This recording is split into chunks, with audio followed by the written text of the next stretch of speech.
Hey Civ fans, today we'll be talking about the infrastructure districts, which include the Aqueduct, Dam, Neighbourhood, and Canal.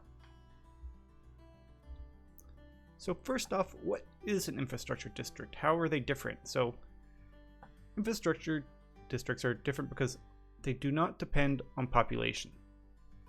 And for most of them, military engineers can spend a charge to complete 20% of the construction, rounding down. And most provide a +2 production bonus to adjacent industrial zones. Neighborhoods are the exception to these two special benefits.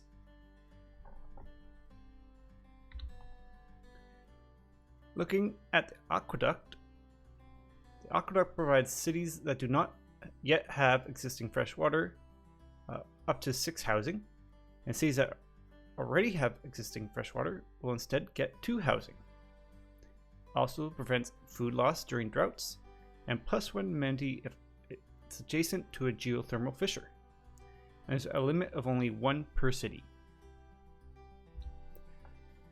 Now let's take a look at aqueduct placement. So it requires engineering and must be placed adjacent to the city center and either a mountain, oasis, lake, or river. So looking at this little diagram here, we have the city center in the middle.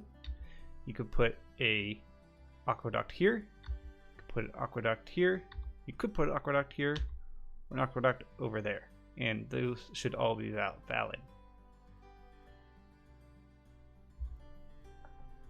Now moving on to the dam. So a dam will provide you +3 housing, +1 amenity from entertainment, +1 appeal to adjacent tiles, and so it negates the underlying -1 appeal from the floodplain, prevents flood damage to damage on this river, prevents tiles food loss during droughts for this city, and yields from flood disasters drop by 50%, and also acts as a bridge over its river. A city can construct as many dams as its territory covers different rivers with applicable floodplain tiles. And there's a limit of 1 per river. If multiple dams are being constructed on the same river, only the first dam to be completed will stay. So now onto dam placement.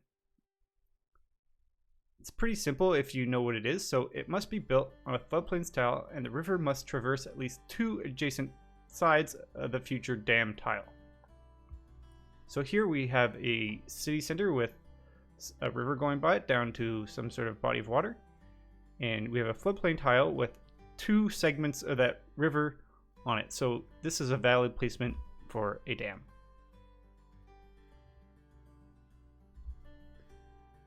The hydroelectric dams are like a building that you can build once you have the dam constructed, and provides 6 power to the city from renewable water sources, and this is good for empires with low coal or oil, or for players trying to limit their pollution.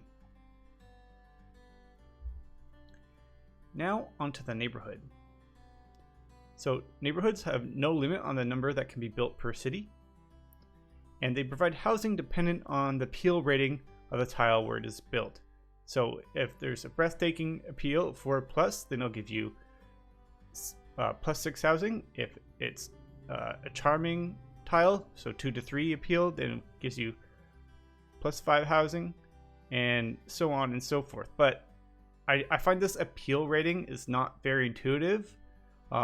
It's hard to remember all these different things. That's like a lot to remember during the game. So I've come up with my own better version of this that I think is a little more easier to understand. So here it is. So basically you want to start off with is the default appeal of 0, right? So if you have default appeal of 0, then you're going to get 4 housing for your neighborhood. Pretty simple. And for every 2 additional appeal from that 0 baseline, you're going to get 1 housing. That's pretty simple. And then for every -2 appeal from that 0, you're going to get -1 housing. And then there's a minimum of 2 housing and a maximum of 6 housing. So a floor and a ceiling for this. And I think that's a lot more intuitive for me. So feel free to use this during your gameplay. So I guess the question arises now is, so what really influences appeal? How can I improve the appeal of my tiles for national parks and stuff like that, and for neighborhoods. So well, let's take a look at that. So here we have a handy dandy chart showing the effects of tiles and the appeal that they provide or don't provide. So in the leftmost column, we have tiles that provide appeal to that tile specifically. So in the topmost row, we have natural wonders. That's that green sort of star looking icon. And so natural wonders provide +5 appeal to their tile. In the next row, we have mountains. So mountains provide +4 appeal to mountain tiles. The next column, we have tiles that provide plus appeal for adjacent tiles. So in the topmost row, we have the Cliffs of Dover and the Uluru. So they provide +4 appeal to adjacent tiles. And in the next highest row, we have the Sphinx, the City Park, the Hockey Rink, and Natural Wonders. So they all provide +2 appeal to adjacent tiles. And in the bottommost row, I have sort of subdivided it into sort of 3 categories, starting with districts, which include the Holy Site, the Theater Square, your entertainment districts, your natural man-made wonders, which is that sort of white star-looking icon, the preserve, any dams or canals also provide +1 adjacent appeal.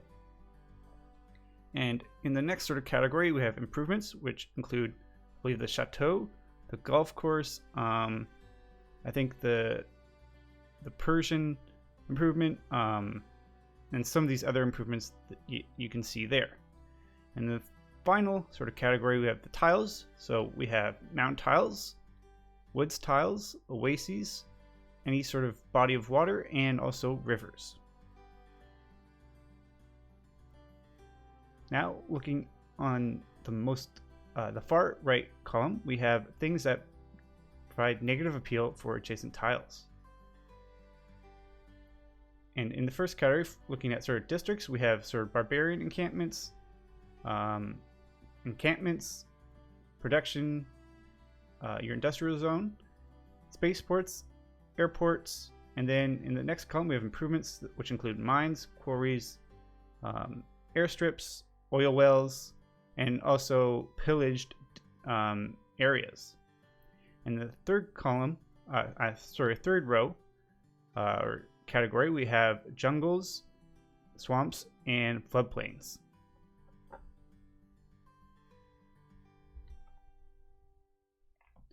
Now let's look at an appeal example.